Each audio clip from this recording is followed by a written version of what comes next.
Hai guys, hari ini saya sedang menghadiri opening Festival Sinema Prancis ke-25 tahun 2023, dan grand opening ini akan dibuka nanti jam 16 dengan film Animal Kingdom. Nanti sesudah pemutaran film ada juga lokakarya dan diskusi. Kemungkinan kita akan berakhir di pukul 22.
To you.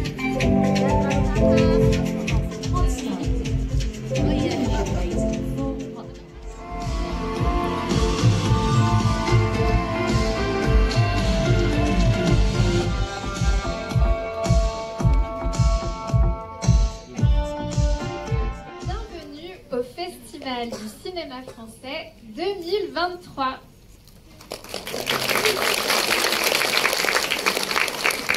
C'est la mode d'attente du Festival Cinéma Prancis Douarnenez-Tuga. So thank you so much for being here tonight. The French Embassy and Institut Français d'Indonésie have been organizing this festival for the past 25 years. This is quite an achievement. And tonight we are very, very excited to be able to present you the exclusive viewing of Animal Kingdom, Le Règne Animal, with director Thomas Caillet and actor Paul Kircher. Ladies and gentlemen, distinguished guests, dear friends, good evening. It's a great pleasure for me to be with you tonight on the occasion of this 25th edition of the French Festival in Indonesia. The theme chosen for this year's festival is one that particularly resonates with the essence of cinematic achievement, the Palme d'Or. As you know, this prestigious award, given to the finest film at the Cannes Festival in France, symbolizes the pinnacle of artistic achievement in the world of cinema. We are particularly thrilled to bring this year's Palme d'Or winner, Anatomie d'une chute, directed by Justine Triet.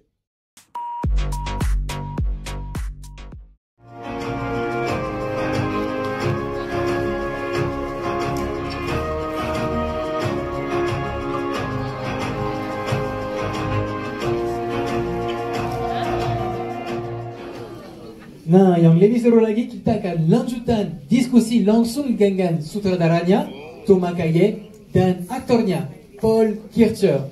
Dan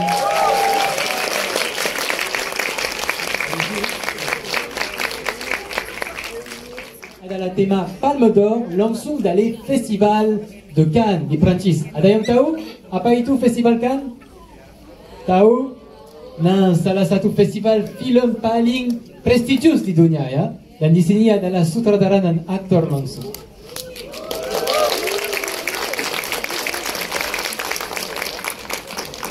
Oke, jadi untuk mulai dulu mungkin kita akan perkenalan diri ya, langsung dengan sutradaranya dan dengan aktornya. Bonjour à vous, bienvenue ici pour ce nouveau public. Et peut-être que vous pouvez commencer avec quelques mots sur vous, une présentation assez rapide. Hello. Bonsoir. First, I want to say we have nothing under our seats. So, you're the lucky ones. Je m'appelle Thomas. I'm Thomas Caillé, the director of the movie.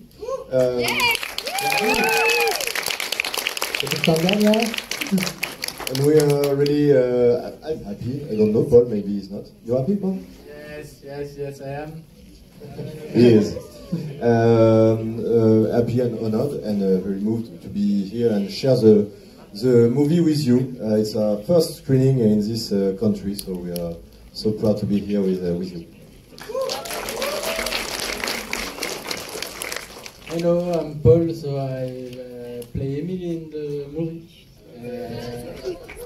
Really happy to be here with you. Tepuk tangan ya buat dia.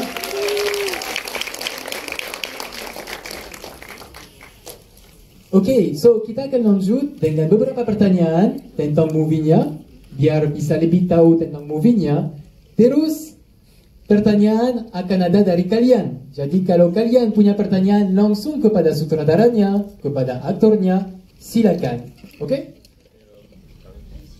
Par exemple, il y a un acteur dans le film qui joue un homme oiseau. Voilà le personnage de Fix dans le film. Et le comédien, chaque jour, avant de commencer la journée de tournage, il avait à peu près 7 heures de maquillage. Et on lui posait des prothèses, et des prothèses articulées, des fausses ailes. Donc il y avait tout ça. Et c'était dur, mais c'était aussi intéressant parce que ça a poussé chacun à essayer d'inventer une nouvelle façon d'exister. Et là, en l'occurrence, par exemple, pour ce personnage de l'homme oiseau, il a aussi inventé une façon de s'exprimer. Donc, il a mis des mois à trouver ce nouveau vocabulaire au point d'arrêter même de parler. Il ne parlait plus pendant la préparation du film. On ne pouvait plus parler avec lui. Il s'exprimait vraiment uniquement en oiseau. Donc, c'était une expérience qui était très émouvante. Pengalaman lain yang menarik bagi saya adalah peran burung, manusia burung yang teman-teman lihat tadi. Yang bernama Fix itu dia betul-betul berusaha berbulan-bulan untuk berbicara seperti burung, sehingga bahkan ketika sedang produksi film kami berbicara kepada dia dengan bukan lagi dengan bahasa manusia tapi dengan bahasa burung, dan dia harus didandani 7 jam sebelum syuting dimulai dengan make up protestik. Oke, pertanyaan ketiga adalah pengalaman Anda saat film ini ditayangkan sebagai film pembuka bagian Un certain regard di Festival Film Cannes 2023. Quelle était votre expérience pendant la première projection à Cannes pour votre film? On a beaucoup rigolé en fait. On a beaucoup rigolé parce que c'était émouvant de se retrouver à présenter le film là-bas. C'est vrai qu'à la fois c'était une fête et à la fois c'était la première fois qu'on montrait le film, alors on était un petit peu on avait un petit peu peur aussi. Ouais, non, moi je ne trouve pas grand-chose. Juste, voilà, un film, comme celui-là, c'est 4 ans de travail. Et quand on le montre dans un festival, Cannes ou un autre, hein, d'ailleurs, il y a un truc qui s'accélère. C'est-à-dire qu'en une projection, en quelques heures, il y a plein de gens qui se mettent à en parler. Donc c'est plus à nous, ça appartient à ceux qui le regardent. Et donc ça, c'était quand même un soulagement aussi. Perasaan yang saya rasa tentu saja senang, terharu, itu merupakan sebuah perayaan, tapi juga di saat yang sama deg-degan, di saat yang sama juga apakah akan bagus diterimanya oleh para penonton, dan karena film ini disiapkan selama 4 tahun, jadi akhirnya ada kelegaan di situ. Okay, one more question and then it's your turn. Harapan Anda bagi penonton film ini khusus penonton Indonesia. Donc, vos attentes, comment ils reçoivent ce film, le public indonésien? C'est vraiment la question qu'on a envie de leur poser, donc on va les laisser parler. Ayo, gimana teman-teman filmnya? Gimana? Seru banget. Très amusant. Sedih, nangis. Touchant, émouvant. Apakah ada pertanyaan langsung? Si vous avez des Yes. questions, Wow. beaucoup de questions, dis donc. Second question is, all the animals, is it practical, protestic, or just few animal characters? And how about the chemistry between, just like Nina, I have to mention all the, okay, how's building the character, the chemistry between François and Emile and every character. Donc la première question d'abord, peut-être le processus de casting, c'était comment, c'était difficile? Pour les créatures, hein, c'est ça? For the animal characters. The casting process for the animal characters. Bien, on a... À la base, j'avais commencé à la fin de l'écriture du scénario un travail de design avec des dessinateurs pour voir à quoi allaient ressembler les créatures.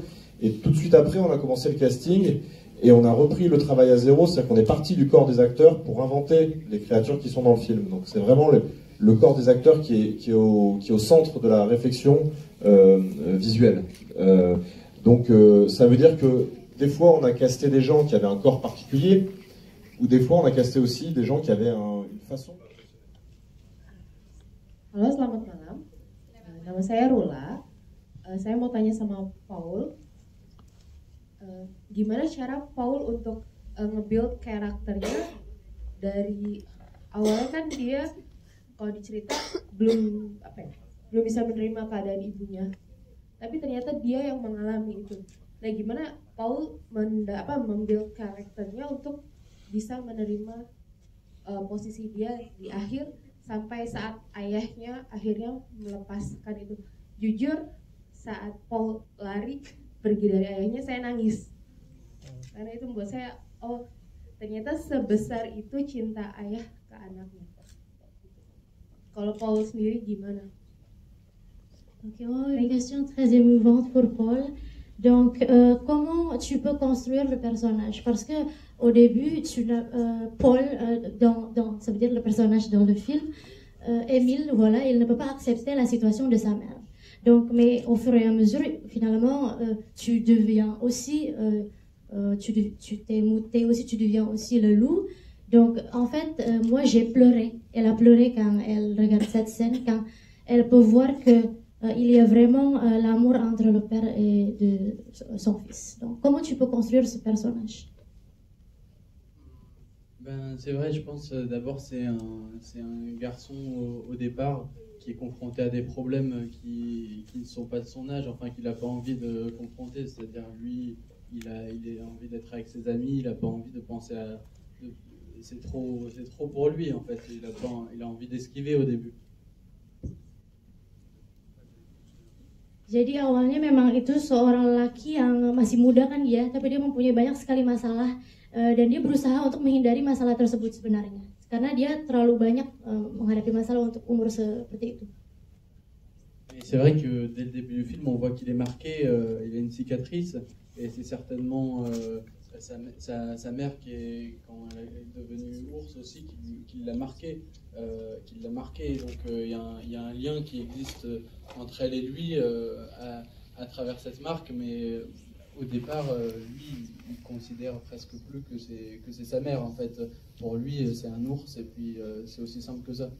Mais donc quand en fait des changements surviennent dans son corps, c'est vrai que je pense que c'est rien de plus catastrophique pouvait arriver. Et donc il se cache, il rejette, il veut effacer. Et je pense qu'ensuite, en découvrant les nouveaux plaisirs et les nouvelles choses possibles que ça lui permet, je pense que ça lui permet de comprendre sa mère et peut-être aussi son instinct ensuite lui fait... en fait, au départ, comme les autres humains, peut-être qu'il rejette la différence, or que quand il devient lui-même animal, il a un instinct qui va chercher sa mère aussi, qui va chercher sa mère. Jadi awalnya itu Emil dia sempat ditunjukkan bahwa dia ada luka kan, itu luka dari ibunya. Jadi dia tahu bahwa beruang itu ibunya. Tapi pada akhirnya dia berubah perlahan-lahan, dan dia menemukan di situ caranya kayak manusia. Saya menerima perbedaan itu karena saya merasakan apa yang ibu saya lalui. Dari situ dia mulai menerima dirinya. Dan dia mau mencari ibunya juga setelah dia merasakan pengalaman yang sama dengan yang ibunya lalui. Halo, selamat malam. Nama saya Ira. Pertama-tama saya mau apresiasi filmnya. Congratulations. Tadi saya nonton film ini tercengang ya. Kok bisa kepikiran ya, bisa kepikiran dapat dari idenya tuh dari mana gitu, bisa film yang segila ini. Saya mikirnya seperti itu. Pertanyaan saya, tadi kan katanya pembuatan film ini sampai 4 tahun ya. Kenapa sampai selama itu, apa kendalanya gitu sampai selama itu, selain COVID mungkin ya. Terus yang kedua, ini para filmmaker kan jauh-jauh ya datang ke sini untuk bukan ini. Saya ingin tanya, apa yang mereka tahu tentang Indonesia atau film Indonesia untuk dua-duanya? Terima kasih. Question très intéressante. D'abord, vraiment, c'était époustouflant d'où vient l'idée de créer ce genre de film dont elle a donné ce compliment. Et aussi, 4 ans de production, pourquoi aussi long? Est-ce qu'il y avait des problèmes? Est-ce que c'était la pandémie? Et puis la deuxième question, c'est votre première fois en Indonésie. Est-ce que vous connaissez quelque chose sur le cinéma indonésien ou sur l'Indonésie comme le pays? Voilà. Oui, 4 ans parce que il y a déjà deux ans d'écriture sur l'histoire. L'histoire, ça a mis à peu près 2 ans. Et effectivement, c'était beaucoup pendant la pandémie. Donc il y a un peu des échos entre l'histoire et la pandémie. Voilà, il y a un petit pangolin, par exemple, qui se cache dans le supermarché. Et ensuite, ça a été très long parce qu'on a essayé de faire beaucoup de choses de manière réaliste. On a utilisé assez peu d'effets spéciaux numériques et on a tourné tout en forêt. Donc on a dû, par exemple, arrêter le tournage à la moitié parce que la forêt était en feu. Il y a eu de très grands incendies en France et ça a failli détruire le film. Et ça a détruit la forêt, en tout cas. Donc on a eu pas mal de problèmes dus à la météo, dus au climat. Donc c'est vrai que ça a été assez long. Et après la post-production du film, forcément elle est un peu longue puisqu'il y a aussi des effets spéciaux, etc. Voilà. L'Indonésie, non, on ne connaît pas, moi je ne sais pas du tout.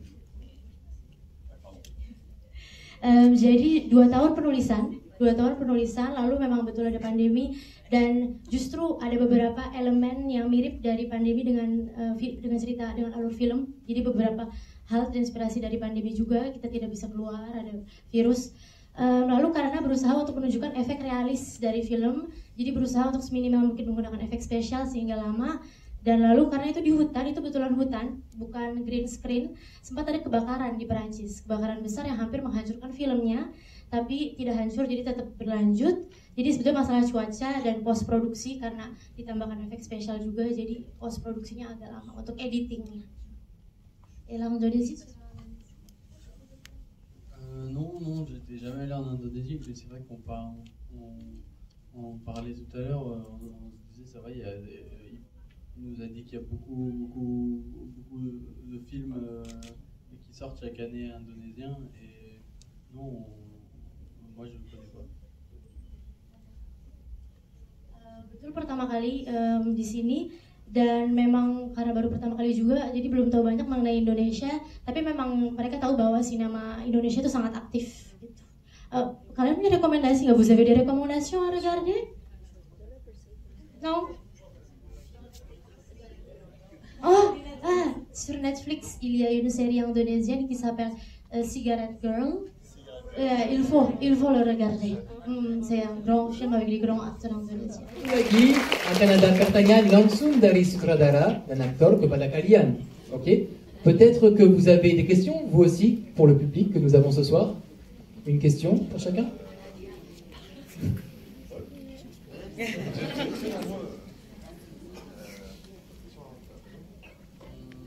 mais tellement heureux de votre enthousiasme et de vous voir tous là dans la fin du film.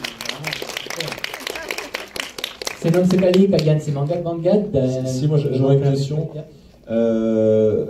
Est-ce que tout le monde peut vraiment crier comme un animal? Apakah setang orang? Oke, bisa nggak kita bareng-bareng semuanya teriak seperti binatang? Ok. Attendez. On va compter jusqu'à 3 et vous allez tous pousser le cri le plus animal que vous avez au fond de vous. Itu nanti akan dihitung ya oleh Thomas. Ang de trois ya, kalau bahasa Perancis 1, 2, 3 itu ang de trois, nanti Thomas hitung pakai bahasa. Tu comptes en Indonesia 1, 2, 3. 1, 2, 3. Lalu keluarkan teriakan paling animalistik.